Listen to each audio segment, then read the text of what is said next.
Yo, what is up guys? Welcome back to the channel. I am a little bit sick right now, so don't mind my voice, but I wanted to go ahead and get this little project done because I've been holding off on it for a while now.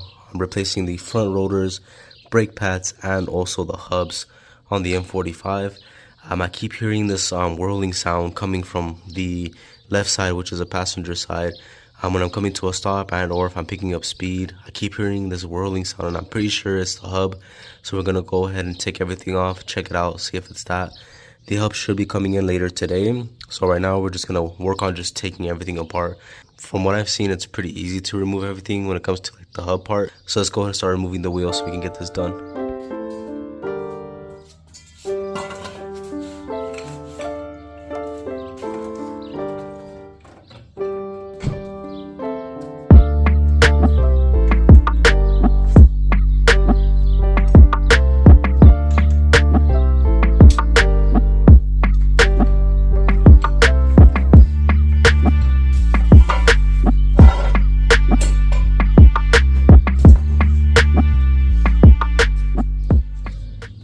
So for these rotors, if you spin it,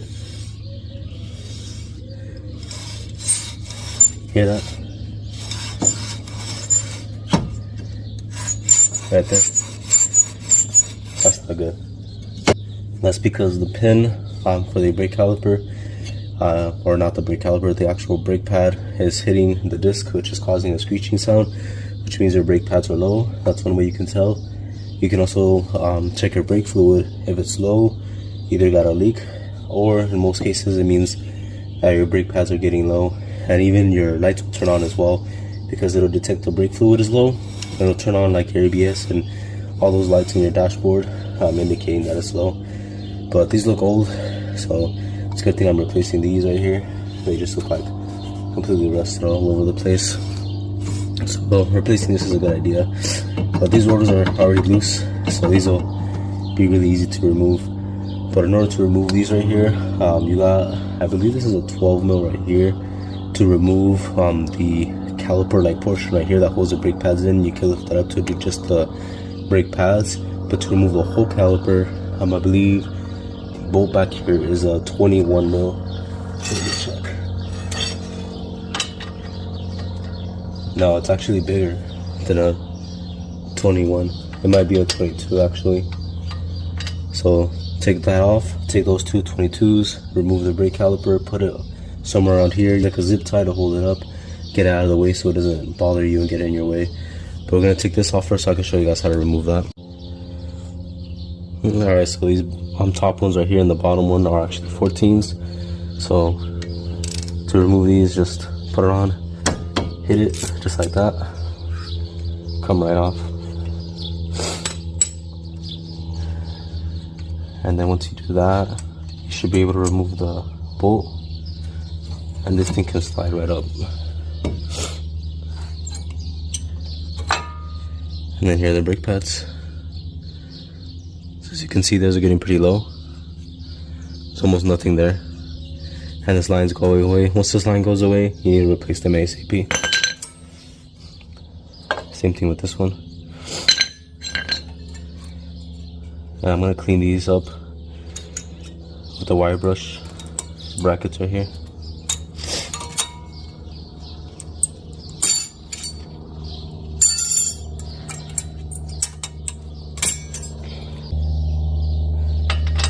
And then these back ones, the large ones are 22s. Alright, I found my ratchet. I got lucky. See if I can break it loose. There you go.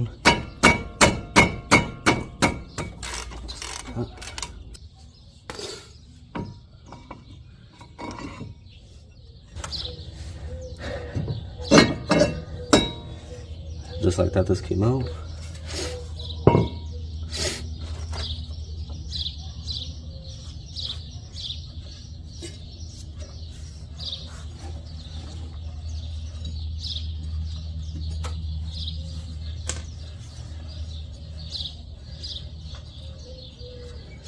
I don't know if you guys can hear that, but it does sound like it's making a little bit of noise on the inside. And then especially under load, it's going to make a lot more noise. You try to remove the back bolts to the hub. Make sure that you guys turn the wheel because if it's straight, you're not gonna get easy access to those bolts. So you need to go ahead and turn it. Another thing that you need to do is you need to go ahead and remove the speed sensor, which is on the other side. This right here is the speed sensor.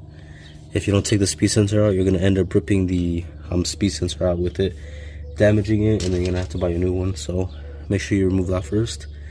I'm trying to find my 10 mil, but I don't think it's around here. There should be a 10.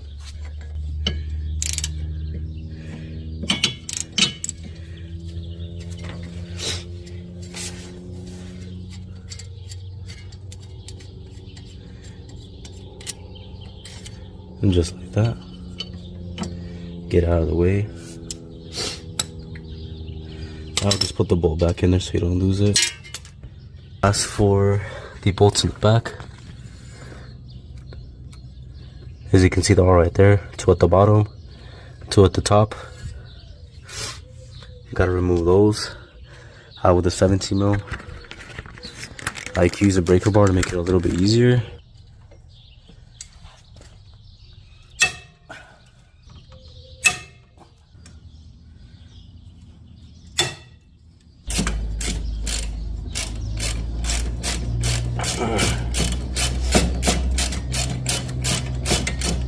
Okay, I'm not sure if you guys are seeing that, but the hub's already coming out, and I haven't done anything to try to release it. Usually you gotta use a hammer to take it out for it to be coming out that easy already. Look at that.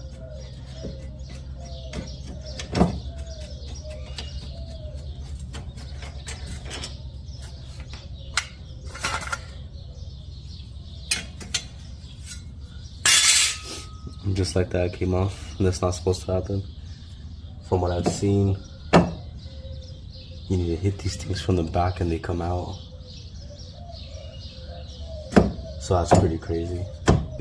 I usually just pushed it in, but you usually need to use the bolts to reel it in, and I pushed it in like nothing. So that's crazy. Alright guys, so the wheel hubs just came in.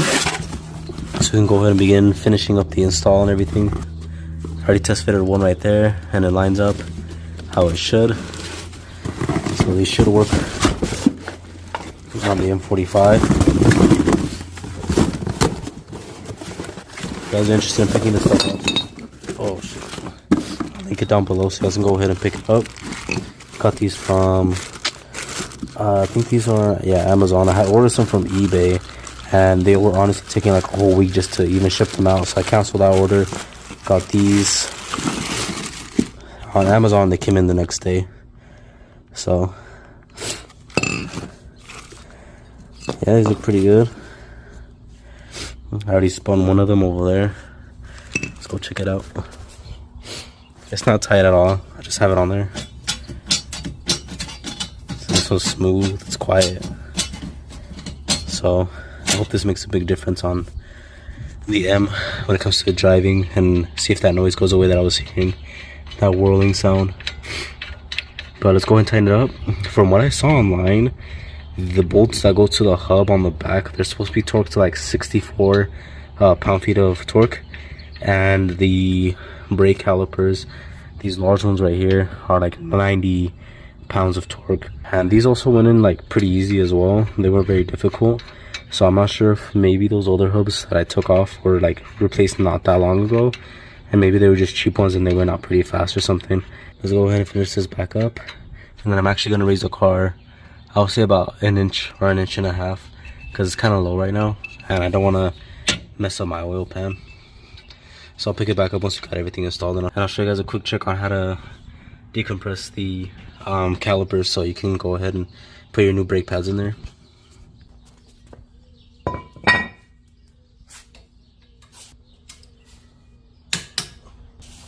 Alright, so we're going to throw some brake cleaner on the rotors, because from factory they come with like this residue. You're going to make sure you remove it on the front and the back.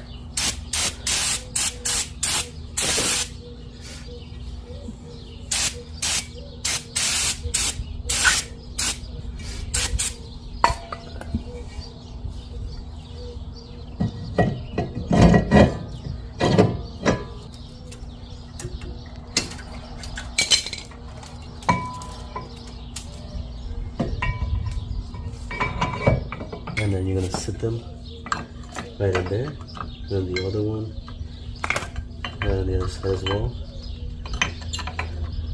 And don't forget to open your brake reservoir cap. And once you open the reservoir cap, pull on it.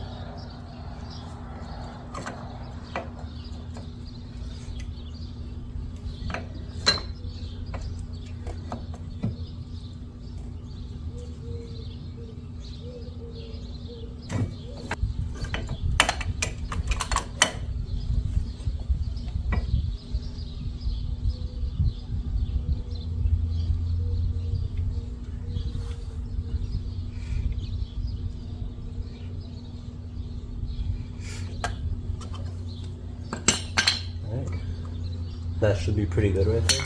Clean these up.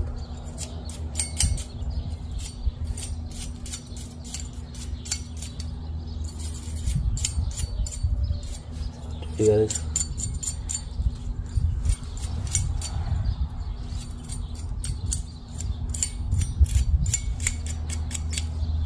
Alright, so now we're on the other side. We're pretty much done. The only thing I forgot to mention was I do add brake lubricant right here on the surface and also on the ends. That's it.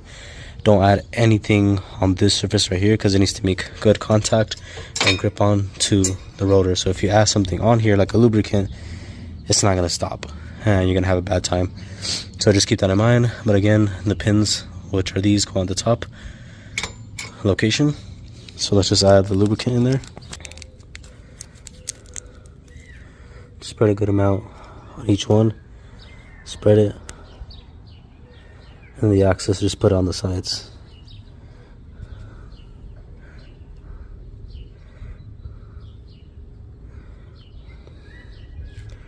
Just like that, and just spread this all over the surface.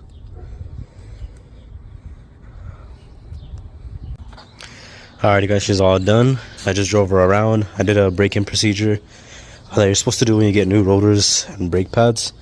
I'll try to link it down below, or I'll put a picture somewhere on here so you guys can see the braking procedure. But I got to drive like, I think you start off with like 30 miles per hour or 40 miles per hour, and you brake moderately. Do that about 4 times. Then you want to pick up the speed to about 50. Then you want to brake a little bit more aggressively, and then finally you want to go ahead and let it cool down. And then you want to go like 60 miles per hour. And then you want to go ahead and stop aggressively to a complete, like almost stop. I think it's like 5 miles per hour. And then do that about 8 times. So it's technically just breaking it in. And honestly, it drove well. I didn't have any issues. But I actually won't find out until I start driving on the highway. Seeing if that noise goes away. So I'll most likely pick it up later on a different day. You know, when I drive it on the highway. But as you can see, it looks a whole lot better as well, having those new rotors on there. The wheels are dirty, of course, because I never cleaned my car. But looks pretty sick, and it was a pretty simple process and install. I got really lucky that those things came out, and you know, from my understanding, they're supposed to be a little bit more difficult to remove. So I don't know if there's something wrong or I just got lucky. But yeah, she's looking clean. Hopefully this helps you guys out. My next video will be really cool and interesting for you guys that want to see a different mod on the M45 that I haven't really seen done before on this car. And it's actually going to be a really cool mod that I feel like a lot of you guys may want to do if it works out. Alright guys, so today's a few days later. My voice got even worse from the other day, but so far so good. No issues whatsoever. Sounds really quiet. And when I would mainly hear the whirling sound, it was when I was coming to like a stop at higher speeds. And so far I've stopped completely like a few times and I haven't heard any noise at all. So it has fixed the issue. I'll just pay attention. If your car has a lot of miles, I'll just go ahead and replace it. Usually you can tell by moving the wheel up and down to see if it has any noise. And if you guys look at the previous clips, you can see that the older right side, which is a passenger hub, it moved really slowly and it was harder to turn. And then the new one was a lot smoother and quieter. So as you can see, that one did have to be replaced. But that is going to conclude the video, guys. Thank you so much for watching. I will link everything down in the description below that I picked up, so you guys can go ahead and purchase it. But thank you so much for watching. Make sure to like, subscribe, hit that bell notification, and I'll catch you guys in the next one. Peace.